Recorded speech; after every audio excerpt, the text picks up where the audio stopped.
Hello government job aspirant study channel को आपण समस्त स्वागत।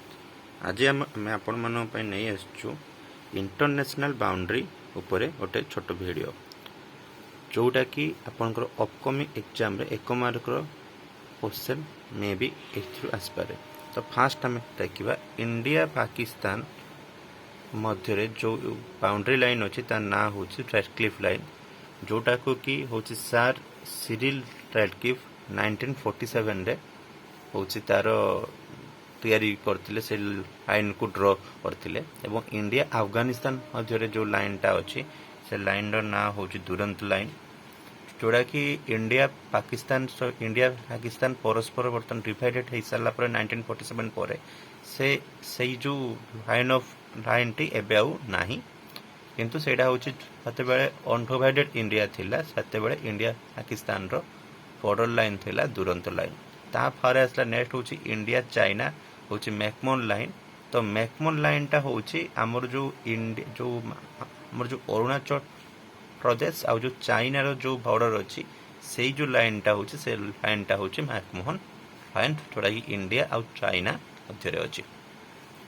तापर हमर नेक्स्ट आसला से इंडिया चाइना मध्य आउ गोटे लाइन मध्य अच्छी जोड़ा होची LAC जार फुल फॉर्म होची लाइन ऑफ एक्चुअल कंट्रोल जोड़ा कि आमर होची आमर जो जम्मू काश्मीर एवं जो उत्तराखंड जम्मू काश्मीर उत्तराखंड मध्य रे जो चीन रो जो सीमाटा अच्छी से जो लाइन को आम कौचु कौन ना LAC line of actual control. तापर नेक्स्ट आसला कौन इंडिया एंड म्यांमार मध्य होची 24th पैरेलल लाइन अच्छी एमती बहुत सारा पैरेलल लाइन अच्छी जेमती नॉर्थ कोरिया और साउथ कोरिया मध्य अच्छी 38 पैरेलल लाइन।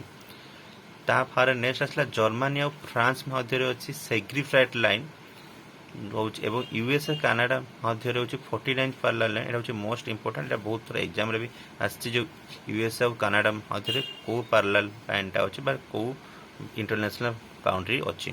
जर्मनी पोलैंड मध्य अच्छी हिडेनबर्ग लाइन एवं लिबिया एवं सुदान मध्य अच्छी 20th पैरेलल लाइन एवं इजिप्ट और सुदान मध्य अच्छी 22 पैरेलल लाइन। तो आज आम टोटाल होपर नेक्स्ट अच्छी ईरान और इराक मध्य अच्छी 31st पैरेलल लाइन। तो पैरेलल लाइन आम आज हूँ India Myanmar 24th USA Canada 49th parallel line Libya एवं सुदान मध्य अच्छी 20th पैरेलल लाइन इजिप्ट आउ सुदान मध्य अच्छी 22 पैरेलल लाइन ईरान एवं इराक मध्य अच्छी 31st पैरेलल लाइन होची। तो एतिक आमर पैरेलल लाइन अच्छी। तो जदि भी कौन क्वेश्चन आसे यही 12टा मध्य ही आसो आ बाद आउ कौन आसो ना। Thank you.